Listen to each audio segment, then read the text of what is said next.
Assalamualaikum warahmatullahi wabarakatuh. Sekarang kita akan membahas mengenai perkembangan kognitif remaja. Di video ini kita akan melakukan walkthrough gitu ya, di PPT ini dari awal hingga akhir, dan juga fokus pada highlight-highlight tertentu yang umumnya ditanyakan oleh teman-teman semuanya kemarin. Oke, langsung aja. Ini bisa dibaca sendiri. Rentang usia remaja yang bervariasi menurut para ahli dan juga apa definisi remaja itu. Langsung aja mengenai perkembangan kognitif remaja.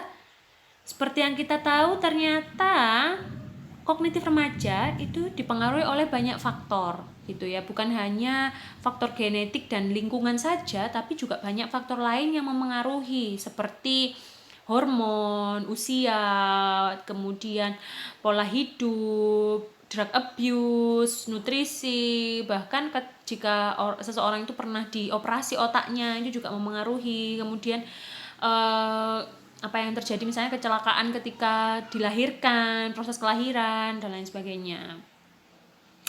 Apa sih yang sebenarnya terjadi pada otak remaja gitu ya? Ternyata di otak remaja itu yang paling banyak mengalami perubahan adalah dua hal ini teman-teman, yaitu limbic system dan prefrontal cortex. Di gambar ini ditandai dengan warna hijau dan warna ungu kalau prefrontal cortex.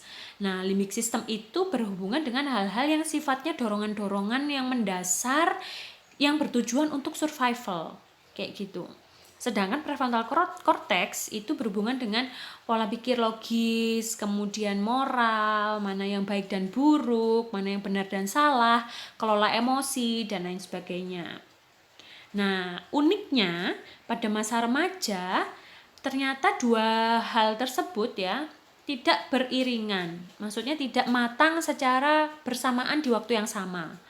Ternyata limbic system itu ternyata matang lebih cepat daripada prefrontal cortex. Padahal jika diibaratkan sebagai motor gitu ya, limbic system itu adalah gasnya motor, sedangkan prefrontal cortex itu adalah remnya motor. Nah, bisa dibayangkan kalau misalnya motor itu hanya punya gas yang gede tapi nggak punya rem, apa yang terjadi pada motornya? Nabrak-nabrak ya kan. Nah, seperti itu juga yang terjadi pada remaja. Makanya remaja itu banyak yang melakukan hal-hal yang kurang bijak, kemudian melakukan hal-hal beresiko, karena ya itu tadi, emosi dasar dan dorongan biologisnya itu lebih duluan kayak gitu, lebih maju duluan, dan akhirnya melandasi perilaku mereka. Sedangkan remnya, oh sebentar-sebentar ini kayaknya benar atau salah ya, nah itunya masih belakangan, matangnya baru nanti di usia sekitar 25 tahun kayak gitu. Makanya ada istilah juvenile delinquency ya, atau kenakalan remaja, bukan kenakalan parubaya misalnya atau kenakalan lansia, itu nggak ada ya istilah kayak gitu, tapi ada istilah juvenile delinquency, yaitu memang karena apa yang terjadi pada perkembangan di otak mereka memang seperti itu. Lah, antara laki-laki dan perempuan apa sih bedanya gitu ya? Ternyata laki-laki memiliki volume otak yang lebih besar daripada perempuan kayak gitu. Tapi itu tidak serta-merta disimpulkan bahwa laki-laki itu lebih cerdas daripada perempuan, itu nggak seperti itu ya.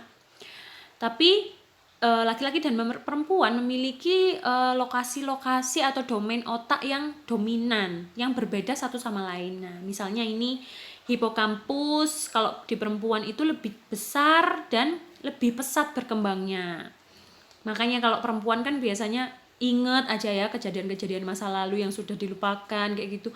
Kemudian ya seperti ahli sejarah lah ya kalau orang perempuan itu, karena memang otaknya didesain seperti itu. Sedangkan pada laki-laki amigdalanya yang berukuran lebih besar dan berkembang lebih cepat. Nah, biasanya merespons stres dengan pendekatan fisik kayak gitu. Jadi kalau stres, kalau cewek biasanya nangis-nangis, kalau cowok wah ngapain biasanya? Ya, hal yang berbau fisik ya, biasanya malah lari. Kalau teman saya ada yang dulu patah hati itu, dia tiba-tiba malam-malam jalan, tahu-tahu udah sampai Blitar ya. Malang Blitar itu jauh loh ya. Nah itu ya, jadi merespons stres dengan pendekatan fisik ya. Jadi contoh, jangan ditiru.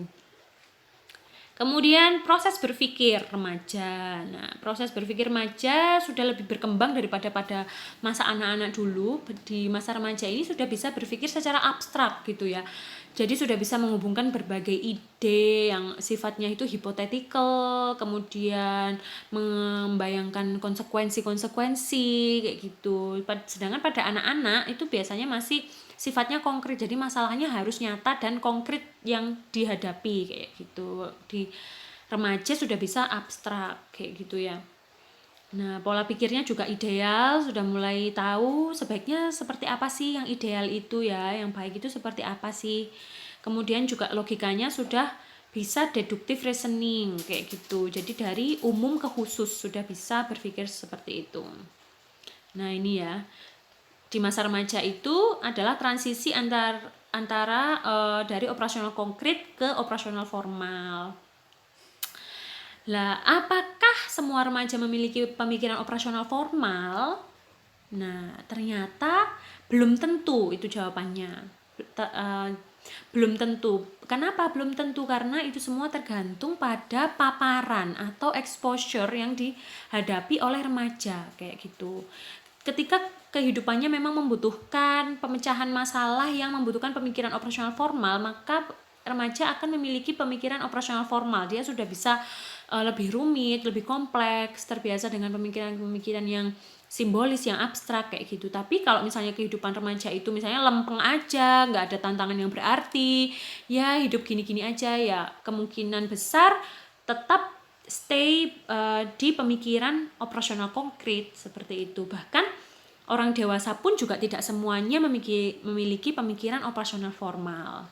Banyak yang masih stuck di operasional konkret. Apa efeknya? Ya pola logikanya, kompleksitas berpikirnya tidak semaju yang memiliki operasional formal kayak gitu. Nah, gimana caranya untuk memiliki pemikiran operasional formal? Ya berarti harus dipaparkan, harus memaparkan diri untuk membiasakan diri ya, memecahkan hal-hal yang sifatnya itu rumit kayak gitu. Jadi nggak melulu kita meminta untuk mendapatkan masalah ya, tapi biasanya dengan cara misalnya mengikuti politik di Indonesia misalnya, itu akan terbentuk sendiri logikanya, berpikirnya kayak gitu. Terus membiasakan pikiran untuk memilah berita hoax dan mana yang fakta lah, itu kan juga membutuhkan pola pikir yang penuh logika gitu kan ya. Nah, itu bisa melatih pemikiran operasional formal. Selanjutnya, konsep perkembangan kognitif Piaget, sepertinya ini sudah dibahas di teori di awal dulu ya, bisa dibaca sendiri. Nah, ini kita akan masuk ke topik yang banyak dibahas juga oleh teman-teman ya. Immature characteristic of adolescent thought atau egosentrisme gitu ya. Apa sih yang dimaksud immature characteristic? Ternyata remaja itu bersifat immature atau kekanak-kanakan kayak gitu ya, masih belum dewasa atau ketidakmatangan berpikir yang disebabkan karena pola sudut pandang remaja itu terfokus pada dirinya. Nah, apa saja sih yang termasuk dalam immature characteristic of adolescent thought? Yang pertama adalah imaginary audience. Nah, ini adalah keadaan di mana remaja itu merasa dia adalah pusat dari perhatian. Semua mata menuju kepadanya kayak gitu. Padahal kenyataannya enggak ya kan. Makanya ini yang menyebabkan kenapa cewek-cewek biasanya ya atau anak-anak SMA itu nggak berani ke kamar mandi sendirian, nggak berani ke kantin sendirian kayak gitu, karena merasa kalau jalan sendirian di tengah lapangan akan dilihat oleh orang satu sekolah ya kan. Terus ribet-ribet sendiri, membetulkan jilbabnya, membetulkan aduh gimana nih bajunya, padahal nggak ada yang lihat. Nah kayak gitu ya kan. Nah, kemudian selanjutnya personal fable. Fable itu seperti yang teman-teman ketahui adalah dongeng ya kan. Nah, remaja itu memiliki semacam dongeng yang fantastis mengenai dirinya sendiri, ya kan? Makanya banyak yang menganggap bahwa oke, geng kita ini paling keren gitu ya, atau kelas kita ini paling heboh. Pokoknya nggak ada yang lebih yang lebih romantis daripada jatuh cintaku padamu lah, kayak gitu-gitu ya. Hal-hal seperti itu yang disebut dengan personal fable. Salah satu bentuk personal fable adalah assumption of invulnerability. Jadi pemikiran bahwa mereka itu tidak terkalahkan, tidak bisa mati kayak gitu ya. Karena merasa kematian atau sakit itu jauh dari kehidupan mereka lah, kan masih muda, masih ini kayak gitu. Nah, itu yang berbahaya, yang biasa melandasi perilaku-perilaku yang kurang bertanggung jawab pada remaja, misalnya kayak kebut-kebutan, terus kayak minum-minuman beralkohol, terus begadang-begadang setiap hari, atau ya dan lain sebagainya. Next, argumentativeness. Nah, argumentativeness ini berhubungan dengan apa ya, mendebat gitu ya. Jadi kegemaran, dalam tanda kutip, kegemaran remaja untuk berdebat kayak gitu. Karena ya nggak bisa disalahkan juga sih kan. Menurut teori tadi, remaja itu baru mengalami transisi dari yang operasional konkret menuju operasional formal. Lah di situ dia butuh dong latihan-latihan ya untuk melatih menunjukkan kemampuan logikanya yang baru itu tadi lah. Latihannya ini biasanya malah mengajak latihan orang tuanya gitu. Akhirnya di debat orang tuanya, kemudian gurunya lah kayak gitu akhirnya ya.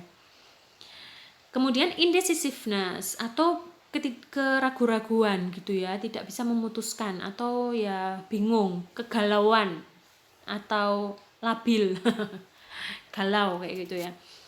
Karena di masa remaja itu sudah punya banyak pilihan-pilihan baru, sehingga malah susah untuk menentukan pilihannya kayak gitu. Nah, sehingga terjadi banyak sekali dilema-dilema yang menyebabkan remaja itu galau. Next, finding fault with authority figures. Nah, ini kayaknya gandengannya yang argumentativeness tadi ya. Karena dia sudah merasa bahwa sudah bisa berpikir secara logis, sudah tahu mana yang benar dan yang salah gitu ya, berdasarkan parameter dia sendiri, dia suka berusaha untuk mencari kesalahan-kesalahan pada figur otoritas. Jadi cenderung mendebat dan melawan orang tua ya, melanggar peraturan dan lain sebagainya. Apparent hypocrisy. Nah, hipokrit itu apa sih artinya? Hipokrit itu artinya kan munafik gitu ya. Apa yang dikatakan tidak sesuai dengan apa yang dia lakukan. Nah, biasanya itu yang dilakukan oleh remaja tidak mengenali perbedaan yang ideal dengan membuat pengorbanan yang diperlukan untuk memenuhi hal tersebut. Jadi kayak besar di omongan aja biasanya gitu ya, biasanya keluar-keluar, aku akan gini Pak, tapi pada kenyataannya dia nggak belajar misalnya kayak gitu, atau pokoknya aku akan masuk kedokteran UB lah, padahal dia setiap hari baca komik kayak gitu. Itu ya apparent hypocrisy. Kemudian tentang pengambilan keputusan. Ternyata menurut Klesinski 2001 ada 2 hal utama yang berpengaruh ketika seseorang itu mengambil keputusan. Yang pertama adalah kemampuan analisis, jadi masalah itu dianalisis, dibedah, terus kemudian difikirkan baik buruknya. Dan yang kedua adalah pengalaman. Jadi berdasarkan pengalaman yang lalu-lalu, kalau misalnya dihadapkan dalam situasi ini harus gimana ya, kayak gitu. Itu 2 hal itu yang saling tarik-menarik. Nah, ternyata mana yang lebih berperan? Ternyata yang lebih berperan adalah pengalaman gitu teman-teman. Jadi lebih banyak dipengaruhi oleh pengalaman, baik itu pengalaman diri sendiri maupun pengalaman orang lain. Nah, ini berpikir kritis gitu ya. Jadi di masa remaja ini berpikir kritisnya meningkat, tapi juga tidak menutup kemungkinan banyak remaja yang tidak memiliki pemikiran kritis, yaitu tadi karena kurang adanya paparan ya, karena tidak pernah dilatih. Oke. Next, tentang perkembangan moral.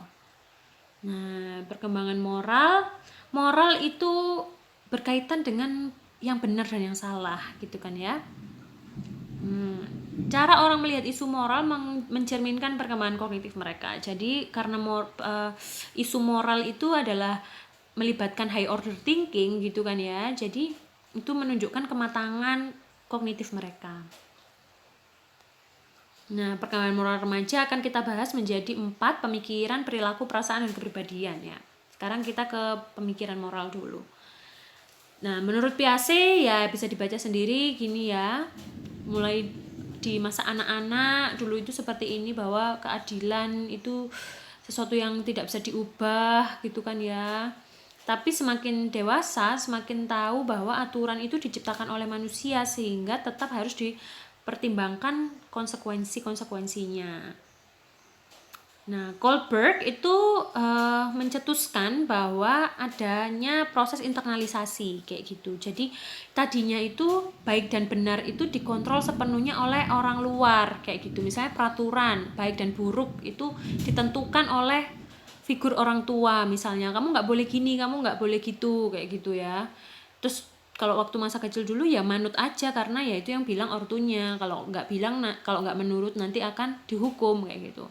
Itu waktu kecil, tapi semakin lama hal baik dan buruk tadi itu terinternalisasi, jadi terserap ke dalam sanubari gitu ya, menjadi perilaku yang dilakukan setiap hari, menjadi kebiasaan yang disebut dengan prinsip.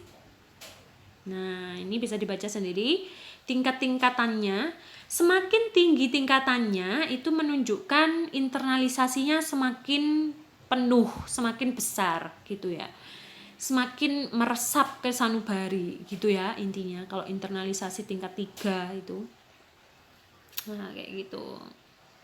Nah ini ringkasannya, bisa dibaca sendiri.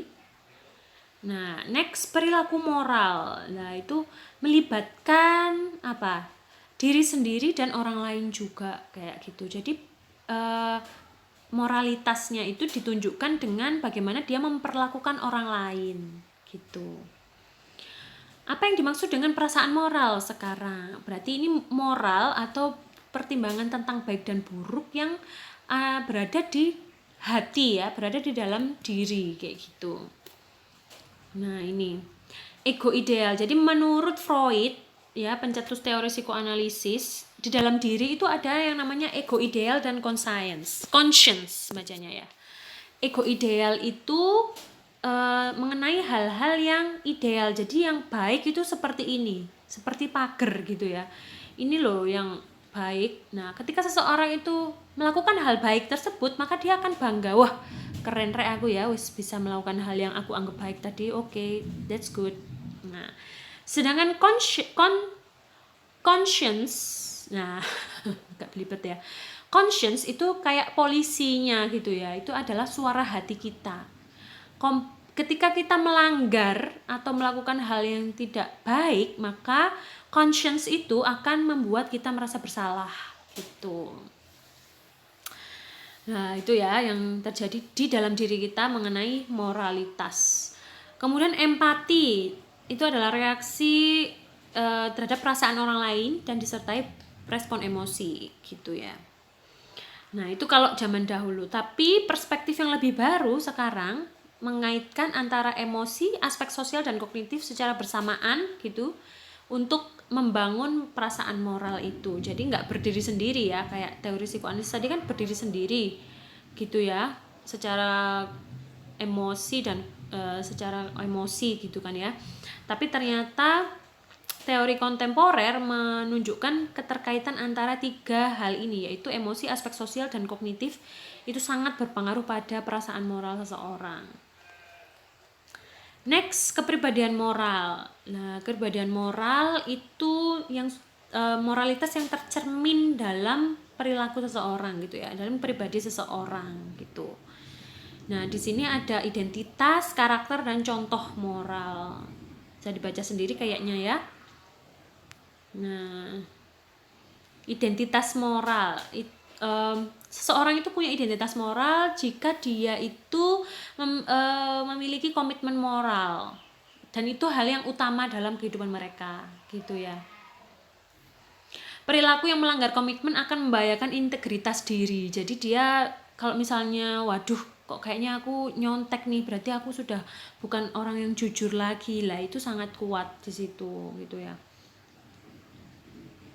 Karakter moral. Lah, karakter moral dan teladan moral ini melibatkan keyakinan yang kuat dan ketekunan mengatasi rintangan. Rintangan di sini itu maksudnya godaan untuk melakukan hal-hal yang buruk ya.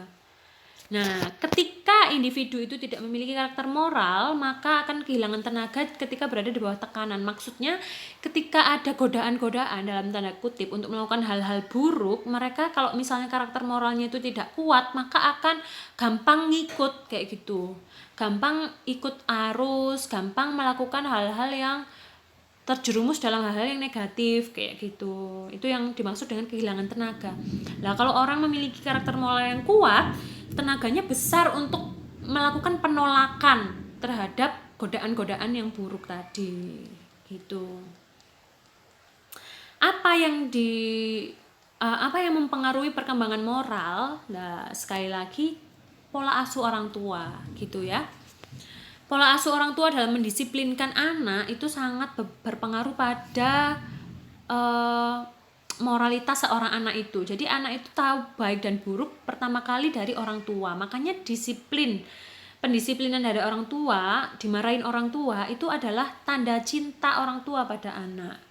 Nah, bagaimana sih tapi ya cara pendisiplinan yang dibenarkan dan approved by psychologist kayak gitu ya. Yang pertama adalah caranya menarik cinta. Kayak gitu. Jadi misalnya si anak itu melakukan kesalahan yang tadinya dia disuruh makan gitu ya. Terus diajak ngobrol, dipanggil sayang. Ketika dia melakukan kesalahan nggak disuruh makan, misalnya didiemin kayak gitu. Menarik cinta itu kayak gitu. Jadi tidak diberi perhatian yang biasa diberikan. Yang kedua adalah memperlihatkan kekuasaan kayak gitu. Jadi untuk mengontrol perilaku remaja, ketika remaja itu melakukan kesalahan, biasanya orang tua itu menunjukkan who's the boss kayak gitu. In this house I'm the boss, you should obey me kayak gitu. Biasanya orang tua menunjukkan hal seperti itu ya kan. Untuk supaya anaknya itu manut. Dan yang terakhir adalah dengan bujukan kayak gitu. Jadi ketika seorang anak remaja melakukan kesalahan, pendekatan induction atau membujuk itu dilakukan dengan penjelasan panjang dan lebar mengenai konsekuensi dari tindakan remaja itu kayak gitu. Jadi ini kayak di sidang gitu ya, didudukkan, kemudian dikasih kalau kamu kayak gini apa yang bisa terjadi, konsekuensinya apa kayak gitu. Itu adalah pendekatan-pendekatan yang bisa dilakukan oleh orang tua. Nah, menurut kalian di antara 3 hal ini manakah yang paling efektif kira-kira? Gitu ya. Nah, di sini dibahas pola pengasuhan orang tua itu juga disarankan untuk melakukan hal-hal ini ya. Lebih ke hangat dan suportif kayak gitu.